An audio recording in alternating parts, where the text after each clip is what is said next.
right, we're back. Reporting on all the news fit to be told only on our show.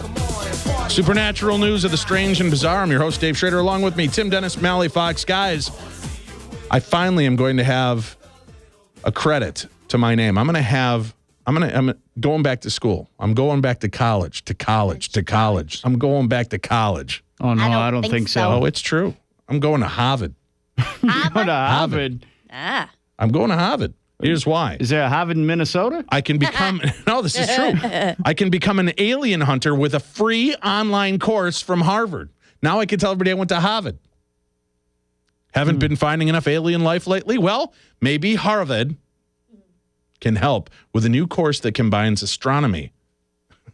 I almost said astronomy. Astronomy? I'm reading Mallie style tonight. You're halfway there? Yeah. Hey. The course that combines astronomy and biology to examine how we look for life on other planets. Questions about whether there's life beyond our own universe have filled millions of pages of speculative fiction, taken up years of time on movie and TV screens, and consumed billions and billions of hours of kids' and astrophysicists' daydreams.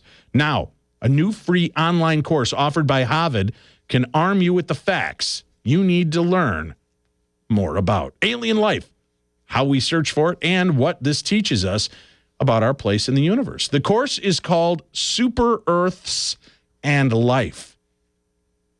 In the urban area, it's Super Earths. Earths? Yeah, Super Earths.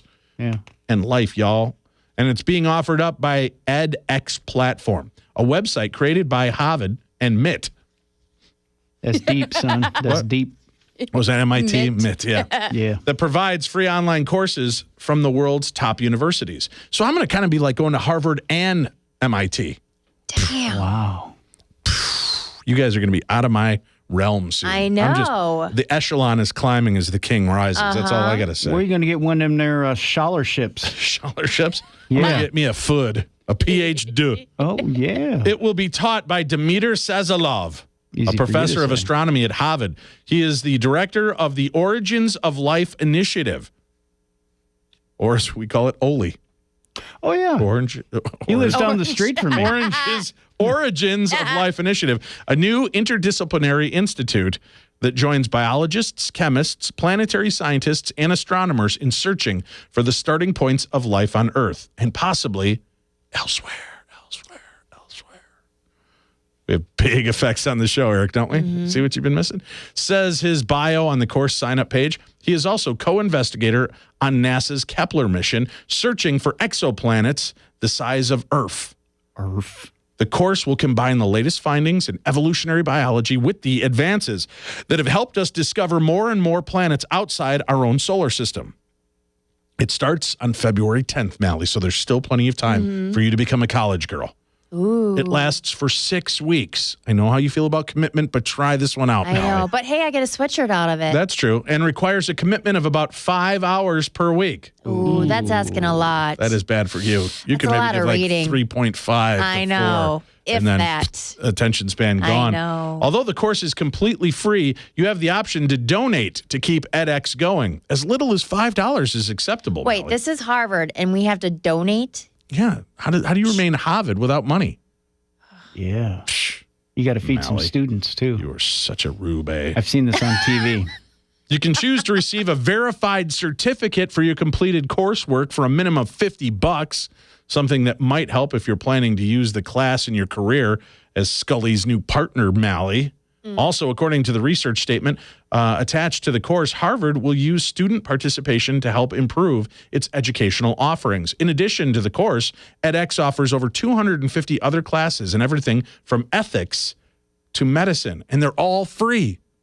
All of these classes, Mallie. We could be Harvard students right now. I can make my dad and my mom proud for once. Yeah, don't get your hopes up there. A girl can dream, right? There's still hope for Honey, me. if they weren't proud of you when you said, would you like to supersize that? They're never going to be proud of you. That's all I have to say. Yeah. All right, we're back. Tim, have you got a story for me over there? I do have a story for you. Okay. Yeah. What's your story? Let's talk about a Friday Harbor man who's reported a UFO sighting. A what harbor man? A Friday Harbor man. Friday Harbor man. Well, it is Friday, Dave. Mm-hmm. And this man lives near Harbor. Harbor. And you just talked about By the Harvard. Mm-hmm. So it's not that much of a jump, is it? Okay, it is. But It's a I'm huge with you. jump. I'm sorry. January 15th began as a typical evening in Friday Harbor for Jim Dunn. Friday Harbor is where Jim Dunn lives. He and his wife were driving north on Mullis Street, planning to attend a lecture at the University of Washington Laboratories on salmon migration. They're a swinging couple, really. Wow. Yeah. It is partying. Nothing better than watching salmon rub uglies. Yeah, baby. Yeah, I'm going to spawn with you tonight. Splash, Yeah. splash. Timmy's getting turned on. Well, Who isn't? That's why I'm sitting very low behind this counter. At about 6:15 p.m., Dunn noticed 3 orange lights in the sky. He thought a plane was making a very low approach, if you know what I mean. Low. Get it low, Yeah. to land at the airport, which he thought was odd. He next assumed the lights must be a helicopter, but there was something weird about the movements. He was all into movements, especially with salmon migration on the mind. Dunn said he stopped his car and pulled over by Brown's Home Center to watch the lights because salmon migration is really quite boring if you think about it. Why? Well, yeah. It was 3 orange lights moving independently, Dunn said. At first, I rationalized it was a drone, but they were moving too rapidly for a drone. He said the lights traveled roughly west above Spring Street as if coming from the harbor. Dunn, a retired architect who has lived on San Juan Island since 2000, said it was the first time he saw something that could be considered a UFO. The next day, he contacted air traffic control at Naval Air Station Whidbey Island. The controller told Dunn he would check the radar tapes. There was a helicopter listed as being in the area, but it was 45 minutes from the sighting, according to Dunn. Dunn next filed the following report, January 17th, with the National UFO Reporting Center. Hold on to yourself, kids. This one's a whopper. Are you ready? He said, I stopped our car so we could watch since the lights were starting to bob up and down. Bob up and down. I said they had to be helicopters, but then they almost appeared to be going down behind the buildings in town. It's like a night out with Mallie Fox. Yeah. What? What? They stopped getting closer and suddenly started climbing at a very high speed, headed back northwest. They grew dimmer and in one at a time blinked out and were gone. The whole duration of the sighting was about 2 minutes.